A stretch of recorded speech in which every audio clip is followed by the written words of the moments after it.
Hello and welcome to Media Planning. This is Professor Rex Babish, and this is Marketing 301 at Bellevue College. Please know that I live and work in New York City. I have a full-time job outside of my teaching responsibilities at Bellevue College. I work about 50 hours a week, and I'm 3 hours ahead of you, so please keep that in mind. If you need to reach out to me, please do so at any time. Leave a message and let me know what number to call you back at. If you're calling me, my number is 240-394-1248.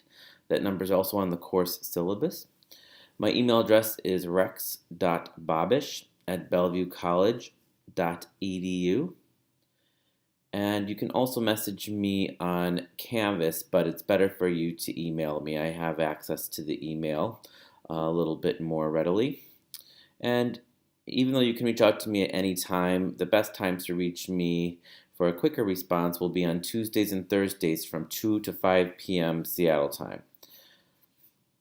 If you do leave me a message, give me at least one business day to respond to you. I will try to get back to you sooner than that, but in all cases, I will get back to you within 2 business days. If you leave me a message on a Friday evening, it's very likely I will not get back to you until a Monday or following Tuesday.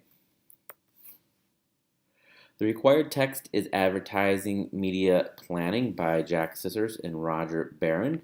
This is in the Bellevue bookstore, but it's also readily available online. All of our readings and our quizzes will be aligned to the chapters in this book. Additionally, discussions are also aligned to the chapters of this book. Please do all the readings before you engage in discussion, because a big part of your discussion grade is your ability to demonstrate understanding of marketing concepts introduced in the book. Your first assignment is very quick and easy, but I expect you to please read through the entire syllabus and also the assignment description so you get a good idea about what is expected from you, and with not only your individual work but your group work. I cannot grade any of your assignments until you submit a syllabus confirmation. So look for the prompt under the participation section of the assignments tab in Canvas. It'll look like this. You can cut and paste this comment. It'll be posted again on the assignment, but should read through the entire syllabus. Make sure you understand the course policies, all of the assignments, even read the project descriptions. You'll submit this to me via Canvas only. Do not email this to me. Please submit only through Canvas. All assignments should be submitted through Canvas. That's the only way in which I can grade them and give you feedback. If you do submit assignment to me via email, I will email you back and ask you to please submit it to Canvas, but it will be marked late because you did not follow instructions. If you have technical difficulties and are unable to upload an assignment to Canvas, you should then email me with the assignment attached, and then I will count that it's on time, but I still will not grade it until you resolve your technical issues and upload the assignment to Canvas. Participation is worth 20% of your overall grade. Each week there will be discussion prompts, and a lot of learning occurs not only when you engage in the discussion based off of developing your understandings of the course readings, but also with your classmates. Your initial prompt is due each Thursday by 11:59 p.m., but you then need to respond to at least 3 of your classmates by the following Sunday. The due dates listed for the discussion prompts are for your initial post that's due on Thursday. You have until Sunday to respond to at least 3 of your classmates. I'll be grading the participation scores much more strictly this quarter. This is because I adjusted the quizzes to be all multiple choice, short answer, and or true false. So therefore, I'm not asking any essay questions or long responses on the quizzes anymore. So I then built that into the participation prompts. That's where you're really going to demonstrate the critical thinking skills that I need you to demonstrate. So I know you understand the concepts of the course. The rubric that you will find is not only listed here, but it's also attached to each discussion prompt. So a simple, straightforward answer is only going to get you 0 to 4 points out of 12 for your initial post. 5 to 8 points would be a little more thorough, and there's some ideas that you've incorporated from discussion readings and or instructional videos. 9 to 12 points is where you're going to be able to demonstrate mastery of thinking, critical thought, you're applying knowledge, and you're incorporating topics introduced in the chapters and or course materials and applying them well in the prompt. To get the final 8 points, so you can get 20 out of 20, you'll need to respond thoughtfully to at least 3 classmates and again, exhibit critical thinking skills. If it's just a straightforward response like, oh, great job, or I agree, and you don't say why, then it would be 0 to 4 points.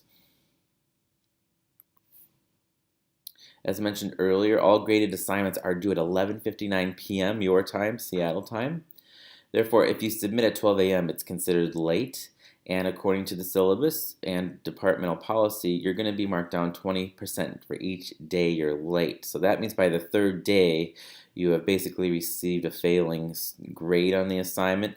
You can still submit it for feedback, but the grade will only be a failing grade. So it would be 55, 60, or 65. I'll try to give you credit if there's a worthy effort, so you don't have a 0 on your average, but it's not going to be able to be counted as a passing assignment. Presentations, quizzes, and tests are not accepted late at all, and you will receive 0 points on those. Formatting all assignments, they should be in Microsoft Word, Excel, or PowerPoint. Do not get creative and use other platforms, please. They don't translate well to both PC and Mac. So Microsoft Suite products are compatible with all PCs and Macs, and therefore that is why it is expected you'd be using that software. Also, I'm not willing to click on external links. A lot of people will try to do presentations in Prezi and they'll give me a link, and it's not going to work because it has to pop up into Canvas so I can, again, score it. If you know how to do a presentation in Prezi and you want to save it as an MP4 or a WMV, then you can upload that into Canvas. So that is one way to work around it. And you do have presentations that you're expected to record your voiceover onto, and that requires you to save it as an MP4 or MWV file. So again, using the PowerPoint and or Keynote presentation, and then saving that into MP4 WMV formats will allow you to upload onto Canvas. I believe the .mov file will also work. All work reflects on how I see you as a professional, so make sure your formatting is nice, crisp, clear, and following best practices. Professional practices, meaning don't overclutter your work with your presentation work with too much content. Include nice visual information as well. When you have a written paper, make sure your paragraphing is on point. And again, that if you are citing a source, you should explain in text where that source is coming from. You do not have to use a specific APA style, but please be consistent. Whatever you do to cite your references, please be consistent throughout your paper. The course calendar is your friend. It's included in the syllabus, but there's also a file that I uploaded in the file section of the course where it's just the course calendar. You should use this like a checklist and really be sure you're meeting all of the major assignments which require you to plan ahead. If you're just logging in to see what's due in the coming day or week, you're probably not doing the preparation work that you need to, especially for the projects. So make sure you sort of map out your life and see when big projects are due and create a plan for yourself that helps you set yourself up for success. You should be logging into the course at minimum 3 times per week. There are many announcements, clarifications. A lot of your classmates will ask questions and I'll answer them through announcements. And if you're not reading those things and you submit something that reflects you were not staying connected to the class community, then your grade will reflect that.